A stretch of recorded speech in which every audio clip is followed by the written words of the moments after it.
د غزني قره باغ ولسوالۍ امنیتي ځواکونو هغه 4 تنه غلي نیولي چې په یاده ولسوالۍ کې د موټر سایکلونو په غلاو کې لاس درلود.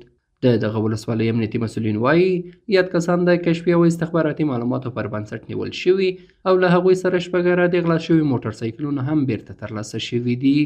د مسؤلینو په خبره له لومړنیو څېړنو وروسته به نیول شوي کسان له دوسیو سره یو ځای عدلي او قضایي ارګانونو ته وسپارل شي. دغه کوم کسان چې دلته گرفتار شوي دي تقریبا په ټول د 10 ورځو کې چې ما درته مال دا تقریبا 6 عدد موټرسایکلان ورسره او یو اکوا موټر ولسی دی. اکوا موټر د خپل اعتراف د دې کړی د چې هغه مو خرڅ کړی د قندهار کې مو خرڅ کړی ده او د نور کوم موټرسایکلان چې غلا کړي ول هغه کې تقریبا د 6 موټرسایکلان موږ سره راوستل دي او دوی په خپل باندې په دغه شان باندې اعتراف کړی ده او له دې بعد به موږ ان شاء الله له دغه څړنو وروسته به قضایي او عدلي ارګانو ته ان شاء الله موږ وسپارو. بل لور ته امنیتي ځواکونه ډاډ ورکوي چې د خلکو د امنیت او هوساینې لپاره شپه او ورځ هڅه کوي.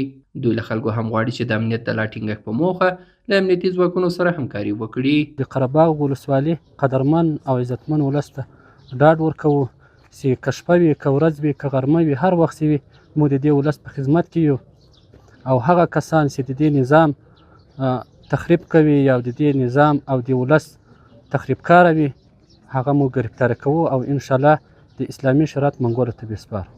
د قره باغ ولسوالۍ اوسیدونکي د امنیتي ځواکونو له دغه اقداماتو هرکلی کوي او وایي چې د امنیت په ټینګښت کې به د پخوا په څېر له امنیتي ځواکونو سره خپله همکاریو ته دوام ورکوي. له خدای تعالی ډېر شکرګزار یو چې موږ داسې کسه هغه لرو امنیتي منصوبین لرو چې شپه ورځ یې وکړې ده او د قره باغ د ولس د سر مال ناموس ساتنه کوي. د دوی له هرې کړنې ډېرې خوشحاله یو. د دوی دا وار دغسې لاسته راوړنې دغه ملت او هغه دا ډېر په دلاسا ده په دغو خلکو باندې.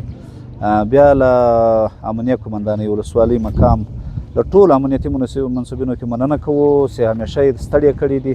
د غزني امنیتي ځواکونه وخت نا وخت د جرمونو او غلاو د مخنیوي په موخه ځانګړي عملیات ترسره کوي. د مسؤلینو په وینا د قره باغ ولسوالۍ کې د یادو غلو نیول د امنیت د ټینګښت او د جنایي پیښو د مخنیوي لپاره د روانو هڅو یوه برخه ده.